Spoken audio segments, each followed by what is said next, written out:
I'm really excited today to be announcing the launch of the Stretching Police.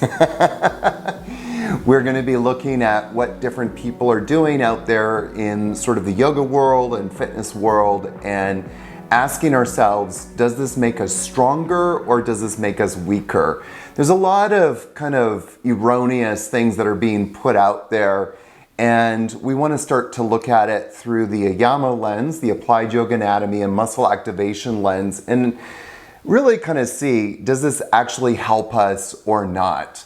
As many of you know my story, for more than 25 years as a yoga practitioner, I was really invested in stretching. For me, like many people, I thought that yoga was really about stretching, and of course many other things, but the gateway in was through stretching. And part of my mission now is to flip the script on yoga and stretching and flexibility and bring it back to what yoga really is about, which is the opening up the possibilities of manifesting and living our life purpose. So to kickstart this Stop Stretching episode, I want to kind of point to actually a post that somebody made about me. Now, you know that you've made it when people start, I don't want to use the word attacking, because quite frankly, they weren't attacking. They were just challenging ideas, and just like I will be challenging other people's ideas.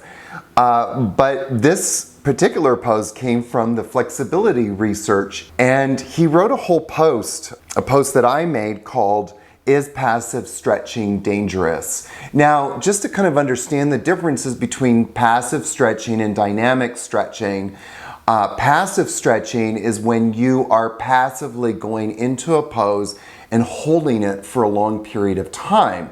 So as you can see in this kind of example here, you can see that I'm passively holding my leg in this pose and trying to pull the leg closer to me. Whereas when I'm doing dynamic stretching is when you're actively bringing like a body part or your body part closer to you. And the idea here is that you're actually using muscular engagement. So one of the principles of AYAMA is to stay away from passive stretching and to move more dynamically. Personally, I actually don't like the word dynamic stretching because it has the word stretching in it. And right off the bat, I'm going to just kind of say, coming back to this post here, that one of the there's a couple of important questions that he never answered. And I kind of find this as an epidemic actually in the whole yoga world and in the fitness world, is how much flexibility do you really need? There's all this talk about becoming more flexible, and you need to stretch to become more flexible because you're going to prevent injuries, and we're going to get into that in just a moment. But the real question is, how much range of motion do you really need? How much flexibility do you really need? And I would kind of argue that it's not so important that you have range of motion and flexibility per se. I mean, we can get into that as another discussion. But what's more important is that you have stability. And if you don't have stability, you don't have anything. And the other thing that this wonderful gentleman did not address in responding to my post is, why is there muscle tightness to begin with? And I also find this as an epidemic. If you ask 1,000 yoga teachers why muscles are tight, they will give you some crazy pseudoscience explanations about how much trauma, emotional trauma you've had in the past, and you're carrying the pain of your father or your mother and your whatever. The fact of the matter is that muscles are tight because they're trying to protect the body. And so as we learn in the AYAMA systemology, the absolute wrong thing to do is to try and force open a muscle that's tightened because it's in a protective state. We actually want to start asking the question, why is that muscle tight?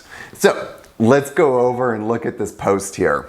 He says that I assess recent claims made by Yogi Aaron, oh my God, I feel so special, regarding the safety and effectiveness of passive stretching against the current body of evidence. Civilized discussion from all is welcomed in the comments, and I really appreciated that. So he comes over and he says that he's fact-checking this, which I kind of found amusing because I didn't really see too much fact-checking involved here. But anyways, I saw more of his opinion.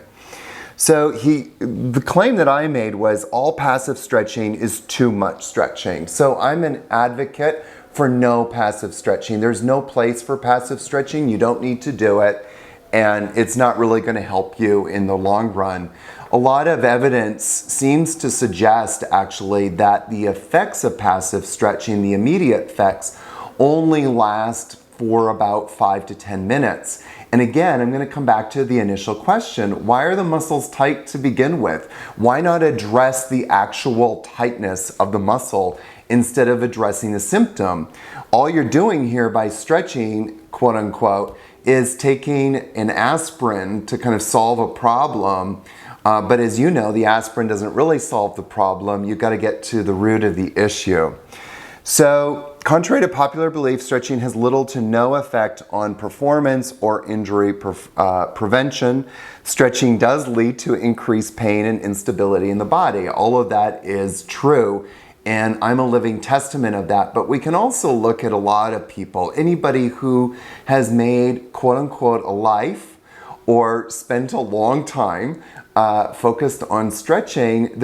You're always going to find a history and sometimes even a pathology of real issues that have really started to settle in, aka knee replacements or knee issues, hip replacements or hip issues, lower back issues, shoulder issues.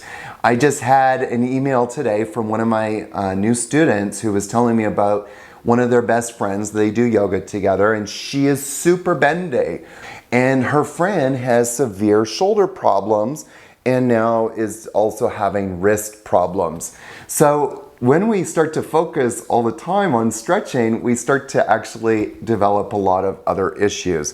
What he says here is stretching increases range of motion. That is a fact. You will increase range of motion in stretching, which directly affects performance in discipline that demands higher than normal levels of flexibility, such as gymnastics and martial arts. Now, so much to say here, and I think this is going to be a 2 or 3-parter because I'm not going to get in everything that I want to say in a short and concise manner today. So I think we're going to have a part 2 coming up. But first of all, it does affect range of motion. That is a fact. If you stretch your hamstring, you will have a momentary moment of having more range of motion. But again, you've never really addressed the muscle tightness to begin with. Where is the muscle tightness coming from? Does it directly affect performance and disciplines? I would argue no, it doesn't actually. And here is why. So one of the people I love to quote is this guy by the name of Malachi McHugh. And now there's this article that was written by the New York Times in 2008, October 31st, by Gretchen Reynolds. And the name of the article is called Stretching the Truth. And it was actually this article, when it came to my attention, that really started this, I guess, kind of snowball effect within myself to kind of like understand the dynamics of stretching and why stretching could be hurting so many people. The moment I read this article, I was already starting to, as a yogi, discover or feel so many of the negative effects, if you will, from stretching. And so I started to get more and more curious. And what they say here is, if you're like most of us, you were taught that the importance of warm-up exercise back in grade school, and you've likely continued with pretty much the same routine ever since. Science, however, has moved on. Researchers now believe that some of the more entrenched elements of many athletes' warm-up regimes are not only a waste of time, but actually bad for you. The old presumption that holding a stretch for 20 to 30 seconds, known as static stretching and usually also passive stretching primes muscles for a workout is dead wrong. It actually weakens them. In a recent study at the University of Nevada, Las Vegas, athletes generated less force from their leg muscles after static stretching than they did after not stretching at all. Other studies have found that this stretching decreases muscle strength by as much as 30%. Also, stretching one's legs can reduce strength in the other leg as well, probably because the central nervous system rebels against these movements. And why is that? We're going to just pause that for a moment, and I want to show you a very quick video. But this one video kind of stood out to me quite deeply.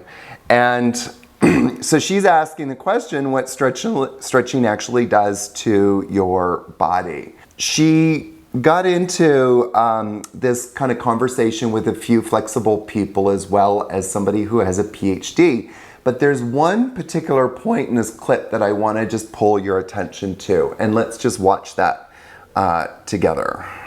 Another change that happens physiologically with stretching, our muscles have an alpha-gamma reflex loop. So when you stretch a muscle, there's this automatic signal that gets sent to the spinal cord. It doesn't even go up to the brain and back. The spinal cord then tells the muscle to contract. That coactivation would be bad for stretching, right? If you're stretching the muscle and then the muscle's trying to pull back on you. So over time, you can actually down-regulate that reflex loop, and that's been shown to happen when you stretch for long periods of time. So basically what he's saying is that when the muscle feels like it needs to contract, it sends a message in the form of gamma motor neurons to the central nervous system. And the central nervous system sends a message back saying contract, contract, contract. It's like a telephone line between, he said it doesn't go right to your brain, which is fine. It goes to your central nervous system, but there's a telephone line between your muscles and your central nervous system. And that telephone line needs to be working properly. What he just said, which is exactly what I'm trying to tell people not to do and why you shouldn't stretch, is because it starts to break that line. It breaks that telephone line between the brain and the muscles. It's like taking a pair of gardening shears and just cutting it. And let me ask you something. Is that how you want to move through life? So one of the main functions, what is the function of a muscle? Well, the function of a muscle is to contract. Why is it contracting? Well, a muscle has to do two jobs. It does a few more jobs, but this is it in a nutshell.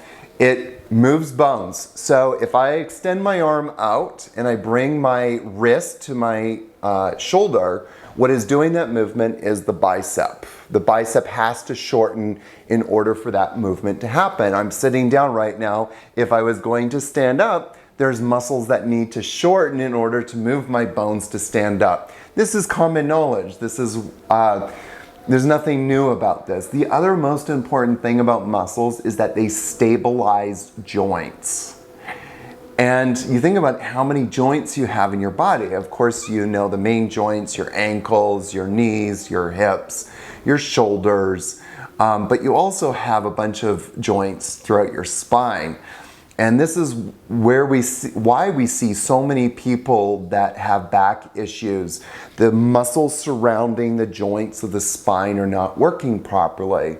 And what are a lot of those people doing to find relief, which it does give them some relief? Passive stretching. And it's kind of like, I have a few theories about why this is happening. We know from science that it does reduce pain temporarily because it desensitizes the point where the muscles are meeting the bones, and there's a decrease in sensitivity. But it's going to come back. That sensitivity will come back over time in the form of inflammation. And a lot of that inflammation will not go away until the muscles of the body start supporting the joints properly. So let's go back to that article again and have another look here. There is a neuromuscular inhibitory response to static stretching. says Malachi McHugh, the director of research at the Nicholas Institute of Sports Medicine and Athletic Trauma at Lenox Hill Hospital in New York City. The straining muscles become less responsive and stays weakened up to 30 minutes after stretching, which is not how an athlete wants to begin a workout. So once in a while you'll hear me say that when we stretch, we lose the force output of a muscle. And that force output, according to this one researcher, stays away for 30 minutes. Now, I've actually read some studies where it can stay away 60 minutes, 90 minutes. It can actually stay away much longer depending upon the person's age, history of trauma, current level of stress, and how much they've overused their body in ways that the body shouldn't be used. So we look at like a gymnast, for example. A lot of gymnasts develop enormous instability in their bodies. A lot of ballerinas do. I've had numerous people from both areas come into my yoga teacher trainings and they are a mess. And what are they doing to fix their bodies? They're stretching more, which actually starts to exacerbate the issue because they've never dealt with the instability in the first place. My teacher, Greg Roskoff of Muscle Activation Technique School outside of Denver, says that whenever you have flexibility, there's always going to be instability. And whenever there's instability, you always have the opportunity for injury. So we're gonna put a pin in that for now and come back and address the rest of his response to my post in the next video. Have a super wonderful day, guys. Remember, stop stretching, start activating.